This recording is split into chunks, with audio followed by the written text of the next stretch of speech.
Hello, everybody. Welcome to the Semi-Plenary talk by Professor Alicia Kim. I am Armando Duarte from the University of Illinois at Urbana-Champaign, and I'll be the chair of this talk. Dr. Kim is the Jacobs Scholar Chair Professor in the Structural Engineering Department at the University of California, San Diego. She leads the Multiscale Multiphysics Design Optimization Laboratory at UC San Diego.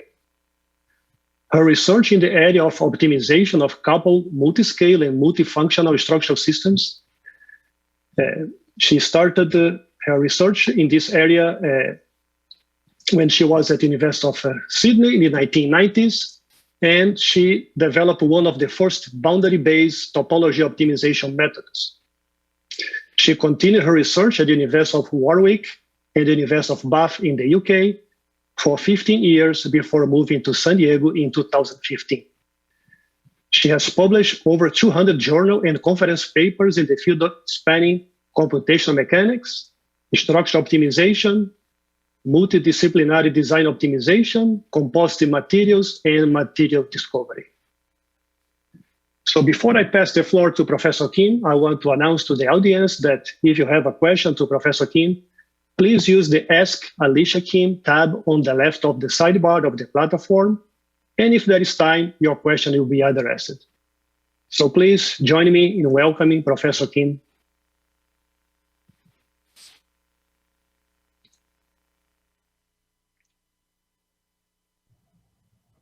Hello, I'm Alicia Kim. I'm a professor in the Structural Engineering Department of the University of California, San Diego. I'd like to thank the organizers for giving me the opportunity to speak to you today about my research in topology optimization for multiphysics design problems. And I believe that this is an important instrument as we move towards convergent engineering in the future. So what do we mean by convergent engineering? We look at our today's systems, today's challenges, and we see that our engineering systems are becoming increasingly complex. And what we mean by that is that the subsystems and sub-subsystems, their interdependency between these subsystems and sub-subsystems are increasing. There are unintuitive behavior, there's unintended consequences that happen because now we're starting to integrate these complex systems. When we look into the various sciences and engineering that we have developed in order to be able to address these problems, we see a very sophisticated, high fidelity, in-depth understanding in each discipline, each mechanics. And these understandings are often built into the computational mechanics models. While these things are very highly sophisticated, when we then start to interface these and integrate these tools, these models, then often we approximate it due to the complexity and due to the complexity of each model, and higher order effects are usually the effects that we lose. And these higher order effects at the interdisciplinary boundaries have been identified as the recent causes for unintended consequences and accidents. So we all understand that moving forward, we need to be able to understand and predict these unintended and unintuitive behavior.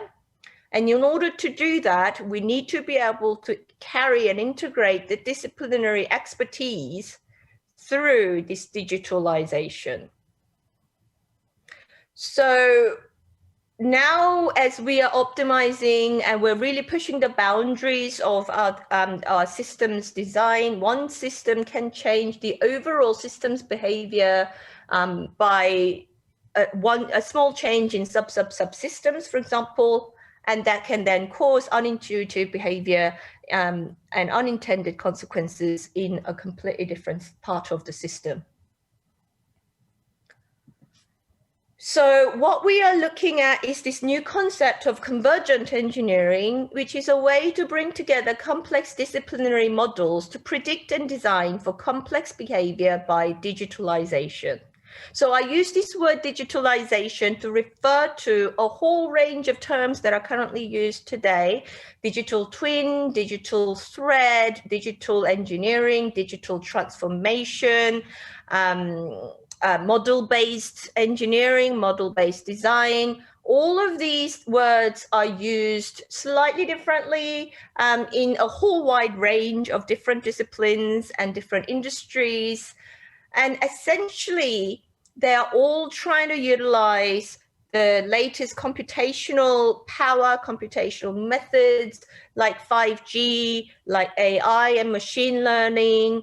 A lot of these sort of very fast developing computational methods that we have, we want to be able to use that to the best of our ability so that we can design safer engineering products. And at the end of the day, we are now, as we look at the complex systems, we are now looking at our engineering systems as a way to address the societal problems. And society is looking at technology to resolve the challenges. Engineering is looking at society for challenging problems that we can actually address and also have influence moving into the future. So a very simple example, I will use aircraft as my example here. So before we would have the whole aircraft, we will break that down, and then we would have a buckling and fatigue requirements to be able to design the rib.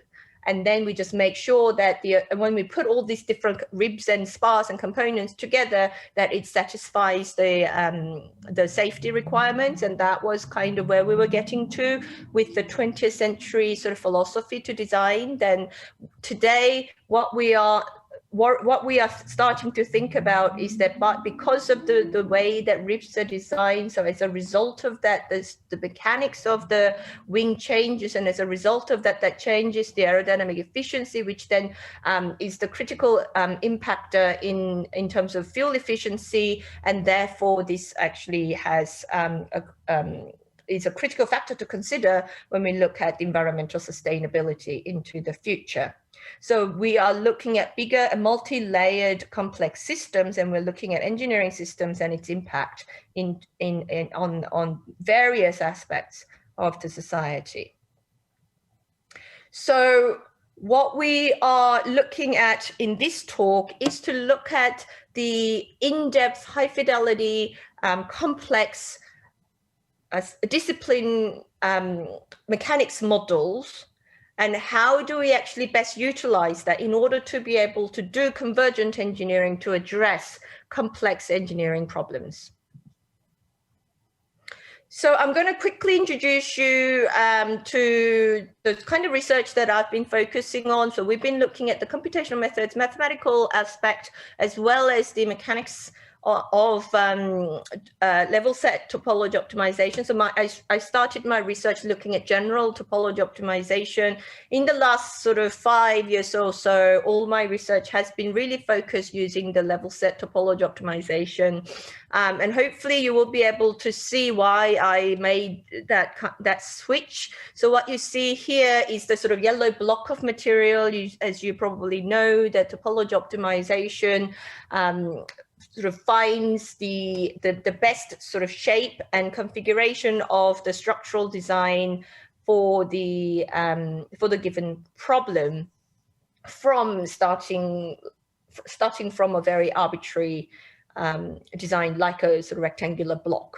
So we applied the distributed load on the top surface, and we are just going to fix the either end. So this is like a bridge type boundary conditions. And so you can see that my topology optimization now finds a bridge-like structure here. This is done using 8 million finite elements using a desktop, which converges around 6 hours. So this is using the full finite element analysis for linear elasticity. If we actually further simplifies the physics, then actual topology optimization itself we can run tens of billions of design variables on the desktop. So we've actually really pushed the boundaries of the capability and efficiency of topology optimization. You see here, there's no intermediate densities that you may be familiar seeing.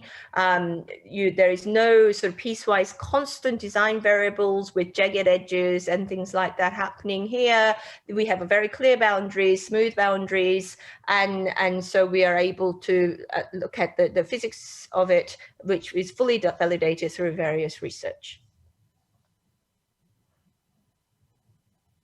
So if I think about what has enabled this kind of topology optimization, is these three main sort of thrusts of research. So on the bottom left, we've got mathematical methods. If we were to sort of go back to the history of our topology optimization, it very much has sort of mathematical origin.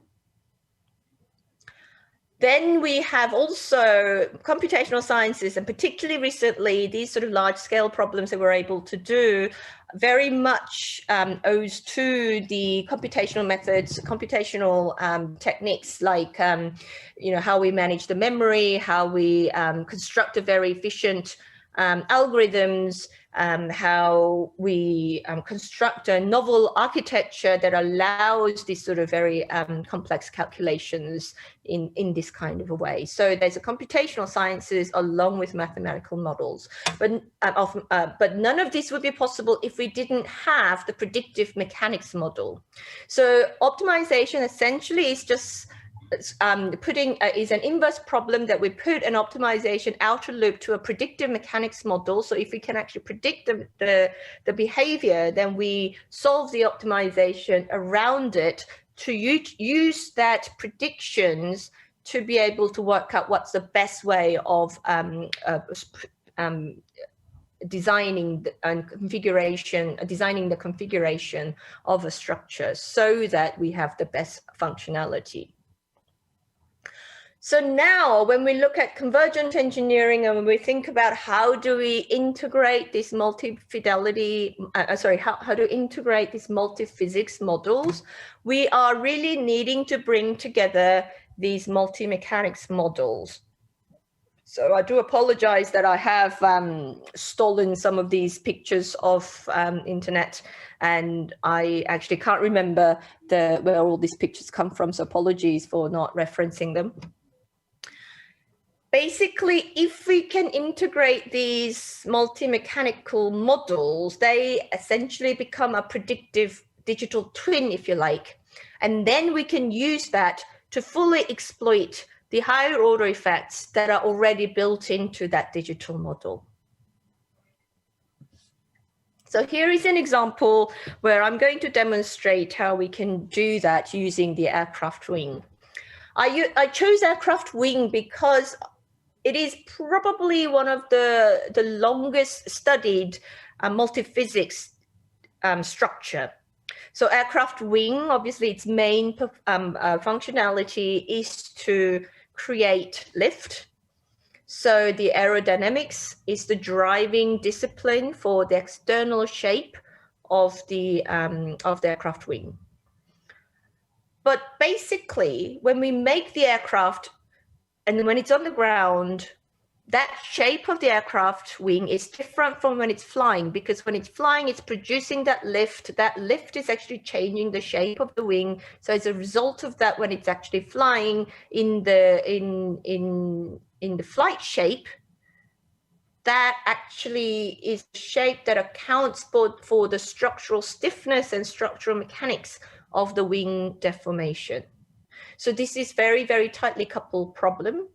In addition to that, we have learned, exemplified in things like Tacoma Bridge accident videos that have captured it very well. There are things like flutter and divergence, which are critical failure, catastrophic failure modes that can only be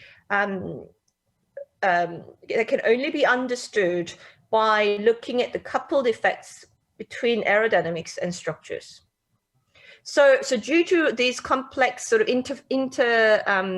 dependency of aerodynamics and structures, I'm going to look at aircraft wing as my example to demonstrate what topology optimization can do and potential for revolutionizing the future.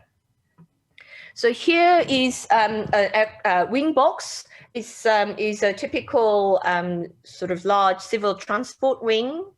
And we have the wing box that fully just modeled with just solid isotropic material. And we've just put some rectangular holes everywhere. So here I'm just going to give my topology optimization full freedom to put material anywhere it wants. So we're not really going to worry about manufacturings for now, and we can talk about what we do once we start to consider the practicality. But here we just wanted to see whether topology optimization can pick up the advantages of exploiting the aerostructural coupling in design. So we just gave it all full freedom and said, okay, put material wherever you would like. And when we consider both aerodynamics and structural mechanics, inside the pink skin of the wing here, you see the gray material, gray structure. This is the structure that my optimizer thinks is the best way to put the material. Immediately, we don't see the sort of standard stiffened panels and monoclinic type structures. And what we see is predominantly I-beam-like structure. And this is actually quite intuitive. The main load case for the wing is bending and torsion. So I-beam-like structure is exactly what we would expect. The interesting feature that I will note is that as I'm going towards the tip of the wing, material is actually reinforcing the leading edge, and that there's a material is being removed from the trailing edge. If I now compare this to design where we don't consider the coupling, which is this design here, you see that you don't see that reinforcement of leading edge and then removal of material near the trailing edge in this design. So you see very, very different types of design. And you can see that my optimizer here just tries to make the tip torsionally stiff, and it doesn't sort of do the skewing of material towards the leading edge. So why does it do the sort of skewing of the material towards the leading edge? This is what we recognize as load alleviation. So this is a design phenomenon that is commonly used, and this is something that people have gained based on the expertise over the past 120 or so years of doing aircraft design. So basically what happens is that usually these aircraft wing is swept. So they are swept towards as you go towards the tip of the wing. So then when you actually start to fly, you increase the tip, you increase the lift on the wing, so the wing sort of starts to bend. And that is represented in this black curve here. So this black curve here is the lift distribution from the root, which is 0 on the axis, to the tip 30 on the y-axis, on the x-axis.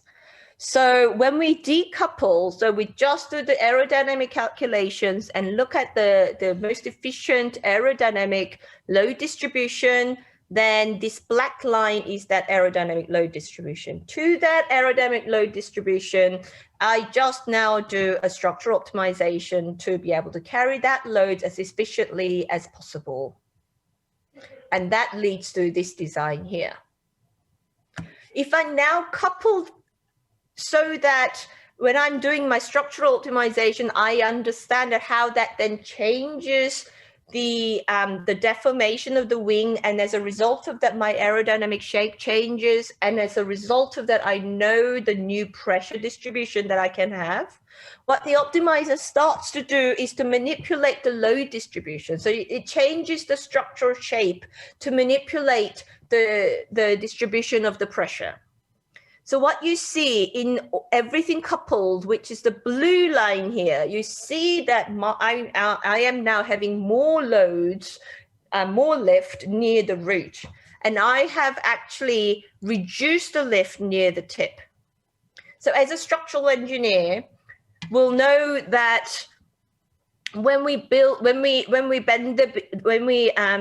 have more bending going on near the tip, that increases the root bending stress, and that actually makes the overall aircraft heavier, although aerodynamically it might be more efficient.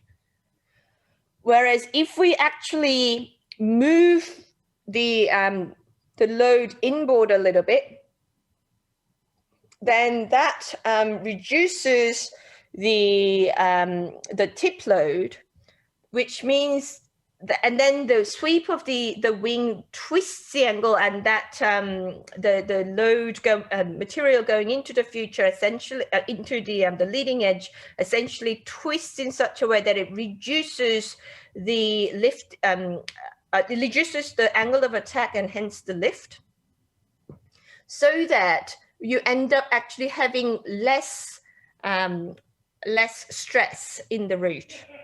So as a result of that, you can actually reduce the overall weight of the wing, which also means that you reduce the pressure, total pressure requirements, because at cruise, lift needs to equal to weight.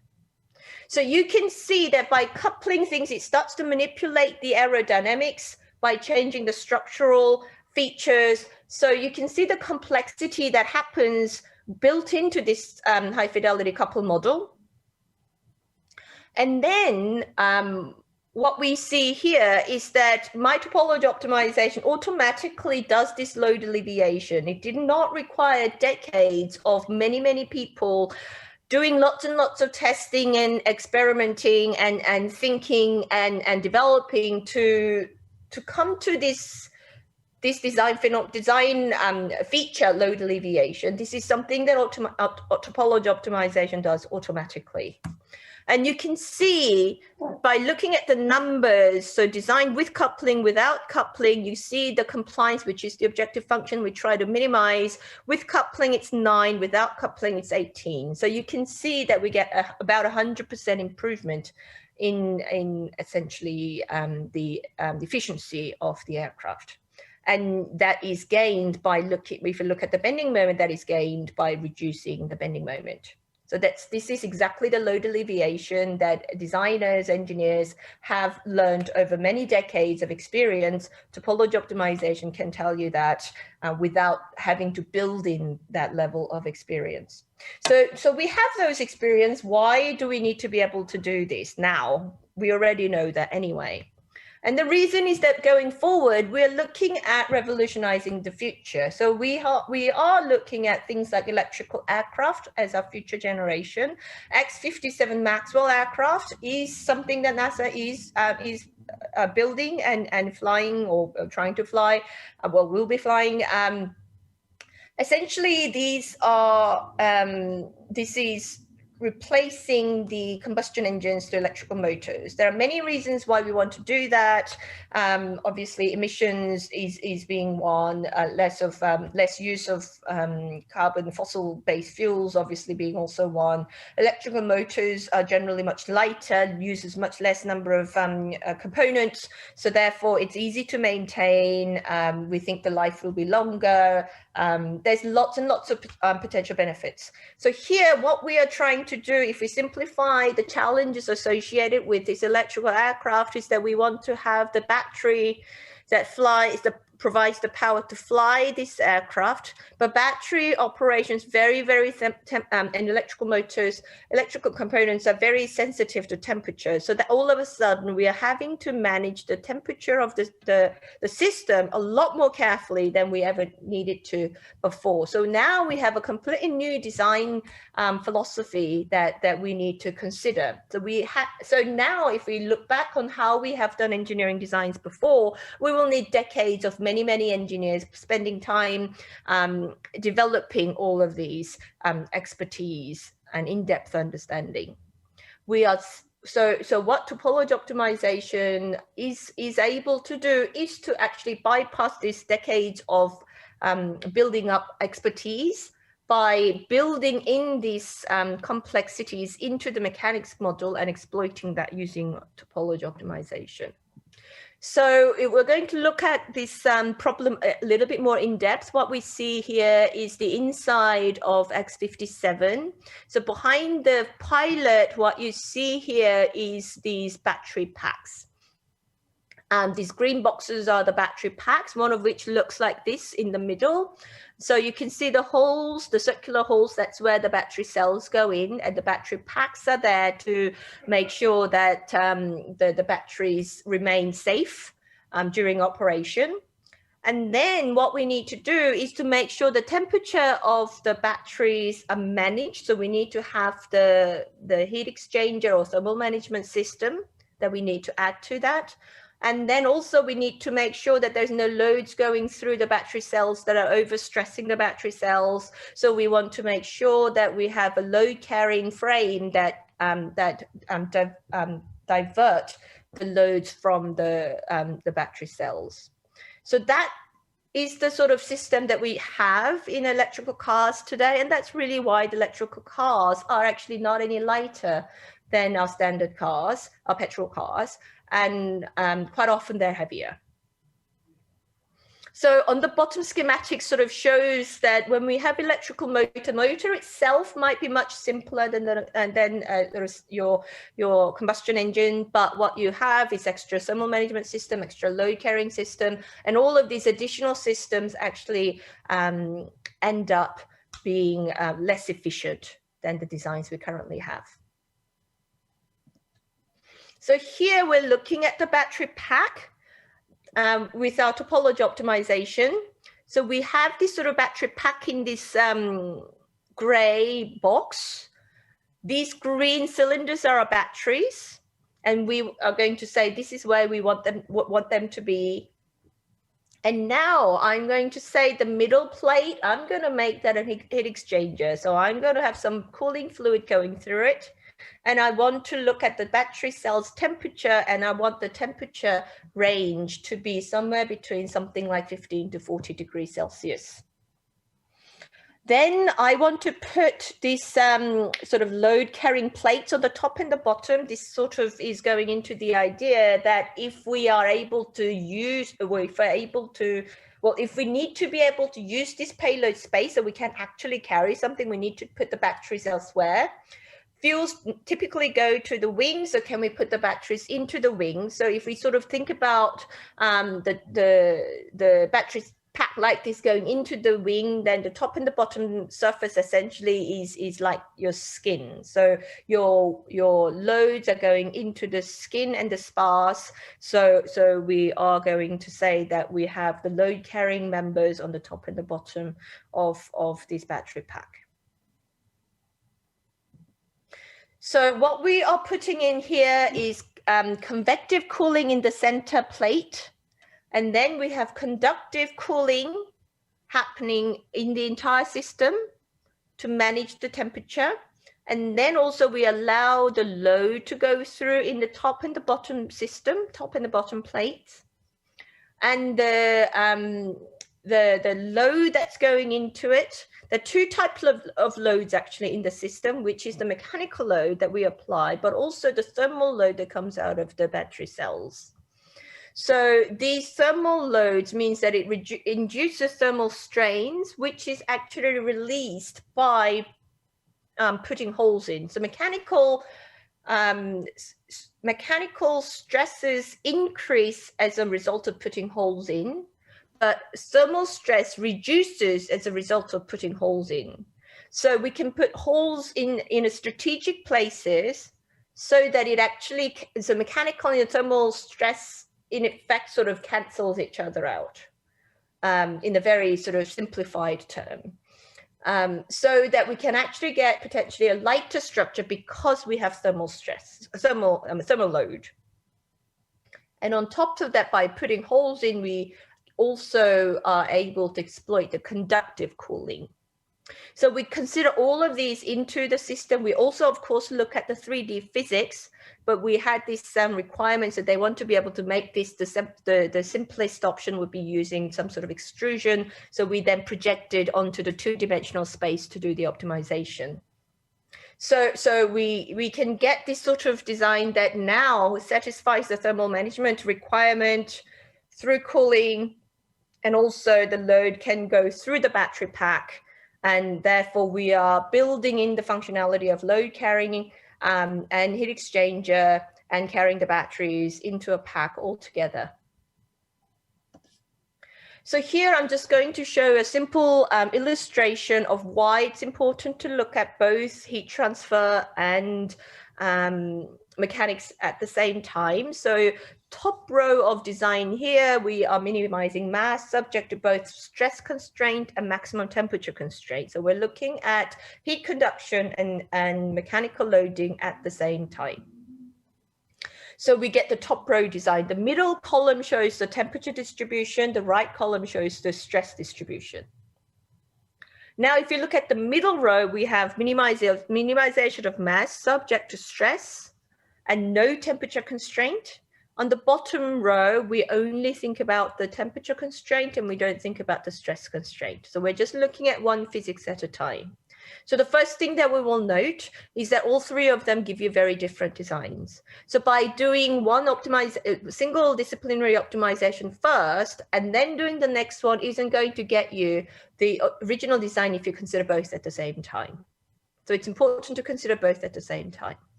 Also, if you now look at the middle design, so when we just look at the stress constraint and we don't think about the heat transfer, you can see the maximum temperature here is 81 degrees. So it violates, obviously, the temperature constraint that we want.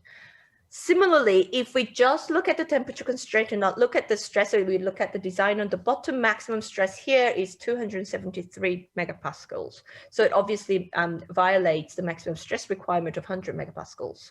So unless both of them are both of the physics is considered at the same time into the design requirement, into a single design cycle, it's very unlikely that we're going to be able to find this optimum that exists if we look at both at the same time.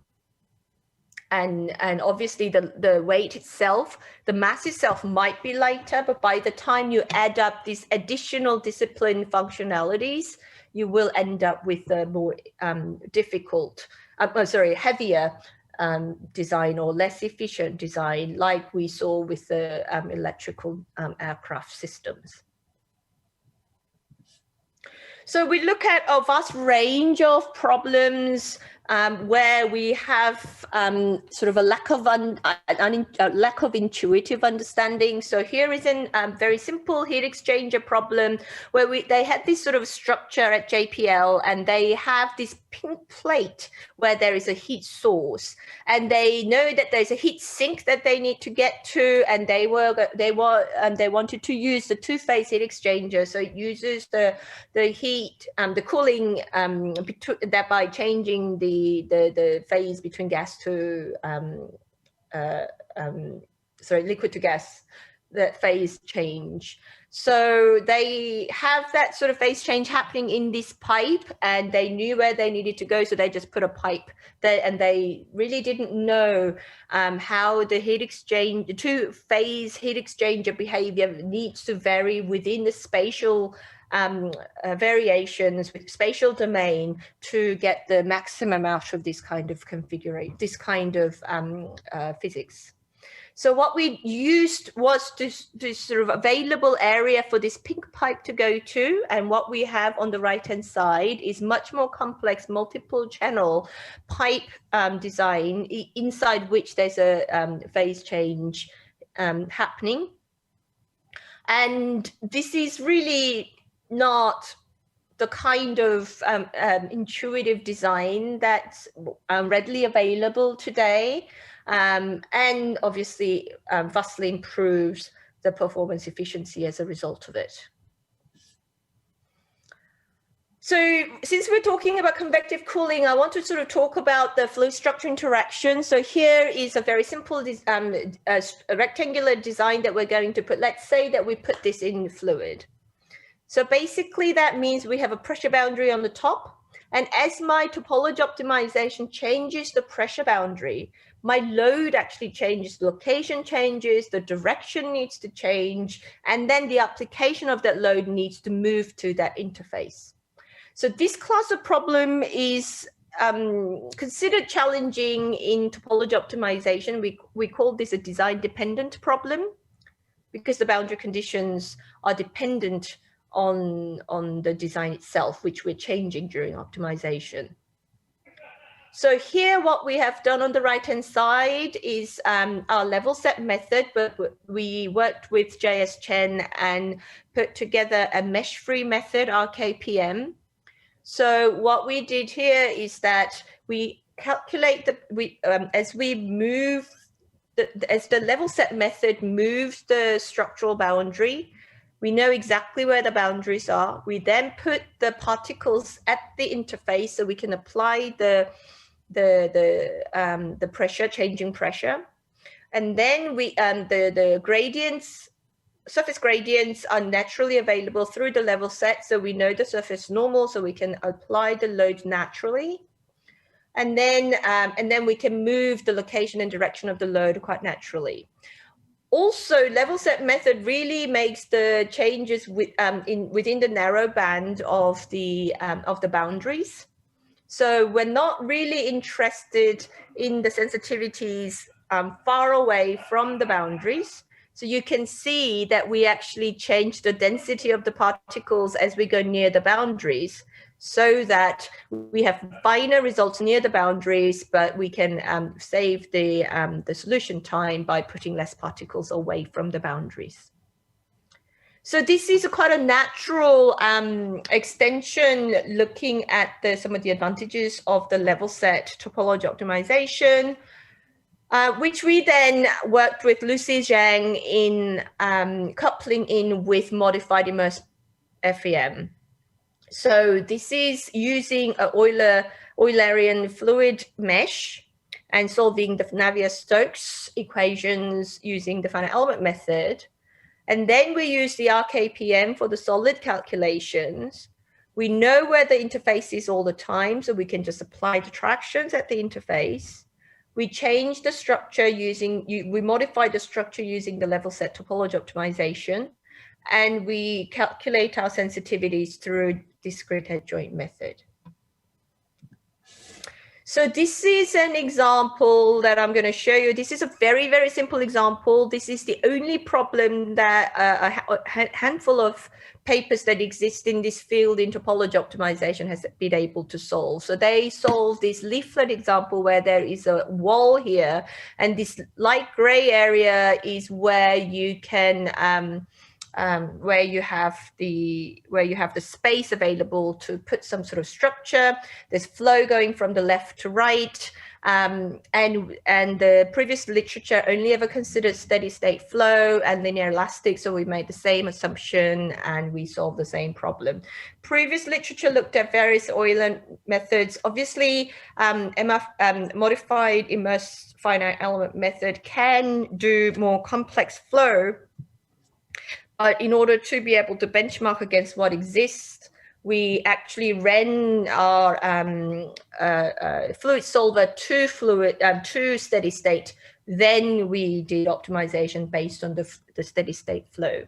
So here are results for two different Reynolds numbers. Again, we chose these Reynolds numbers based on what's in the literature. So the range of numbers goes into sort of hundreds, and it goes down to about 0.01. So we looked at that range. You can see the velocity plots here, and that the velocity in both of these flows are quite different. And what you see here as a result of that the resulting structure is also, resulting structures are also different. So looking at these structures, we want to look at the pressure profile. So what you see here on the top with low Reynolds number flow, we have essentially positive flow behind the positive pressure behind the wall. In the higher Reynolds number flow, we have negative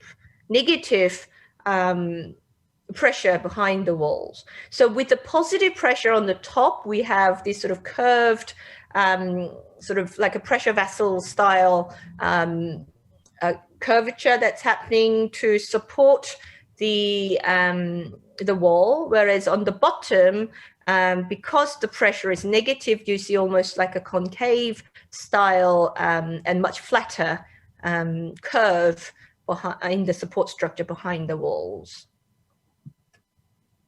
So there are lots of different fluid problem. Here is just a very simple example in a very different field. We're looking at a cardiovascular patch. So some of the designs, pictures that you have on the top are the kind of designs that people in biomechanics and medicine are intuitively design with the help of being able to manufacture using additive manufacturing.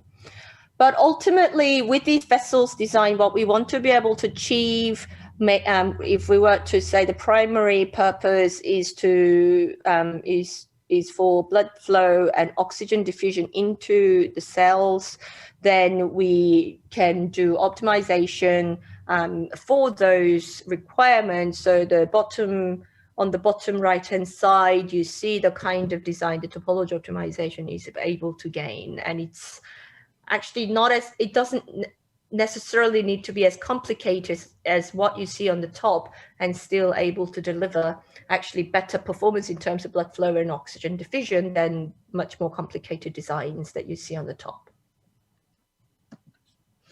Just to sort of throw in a wave-based example, so this is a design of acoustic lens. So acoustic lens usually have some sort of three-dimensional curvature, which can be difficult to maintain and polish over time. So here are three different types of lens where we are specifying the focal depths to be 3 millimeters, 7.5 millimeters, and 12 millimeters. And the blue and green pictures on the bottom is the lens, flat lens, that's made up of two different material, blue and green, that have different refractive index. So by putting in the blue and green material in a different configuration, you can see on the bottom with these blue rectangles with these red dots that you can change effectively your focal depth to the requirements. So what I've hopefully been able to demonstrate to you is that we can use computational mechanics methods as long as they're reliable and predictive. We can actually use that in design optimization, and topology optimization can exploit the benefits that exist at the interdisciplinary boundary. There's a huge range of functionalities that we can start to build into multifunctional structures and multifunctional materials. All of this that I showed you are obviously work of my collaborators and my researchers, Douglas, Jayab, Carolina, Andreas, and Sandilia, who carried out all this very impressive work, and also thanks to a range of supporters and sponsors that enabled this kind of development. But as you see that we are still at the infancy when we look at the complexity of the future systems. And you can see that coupled multiphysics topology optimization is a convenient tool. It's not obviously the only tool, but it's definitely a very useful tool in enabling convergent engineering.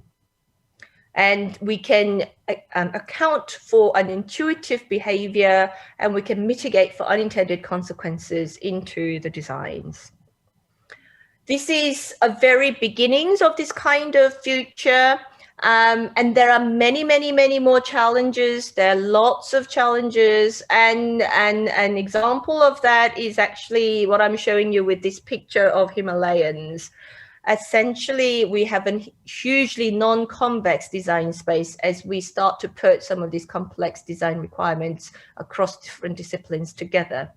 So this is an extremely rich area of research going into the future. I'm very excited to be in this field, and I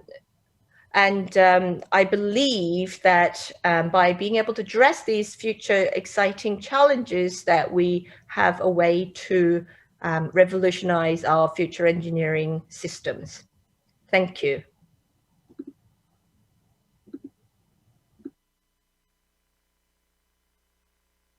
Thank you, Dr. Kim, for an exciting presentation. Some amazing applications of topology optimization. So it's amazing to see how much multiphysics, considering multiphysics, can bring in terms of application. So we have at least one question so far.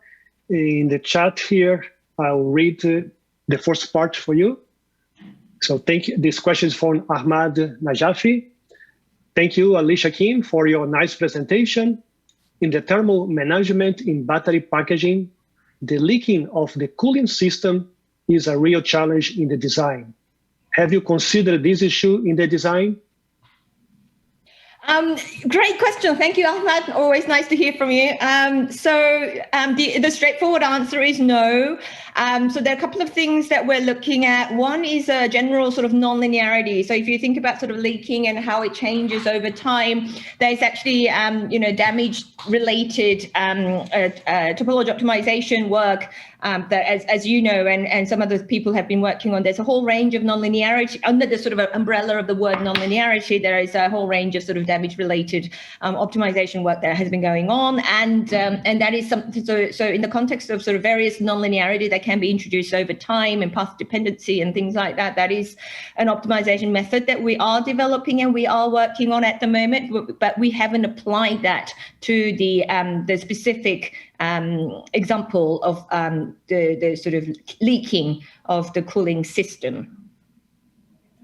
Well, the second part of Ahmad's question is, I'm wondering if you have seen cooling systems via microvascular fiber reinforced polymer composites that have been suggested for battery packaging. Excellent. Yes, there's all sorts of things that have been going on in terms of cooling problems in the thermal management system for batteries and electrical systems that relate to the vehicle design.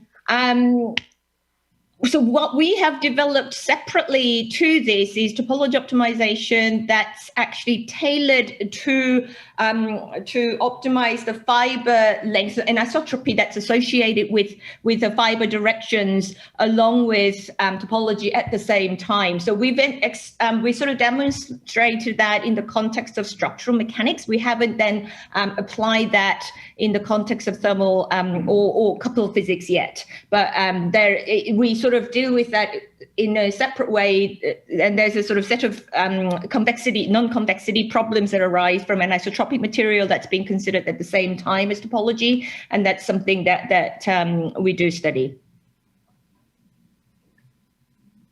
Well, we have a couple more minutes, so I'll ask a question from myself related to the aircraft wing optimization that you show in the beginning of your talk. And most new aircraft designs, they are using composite materials for wings in particular.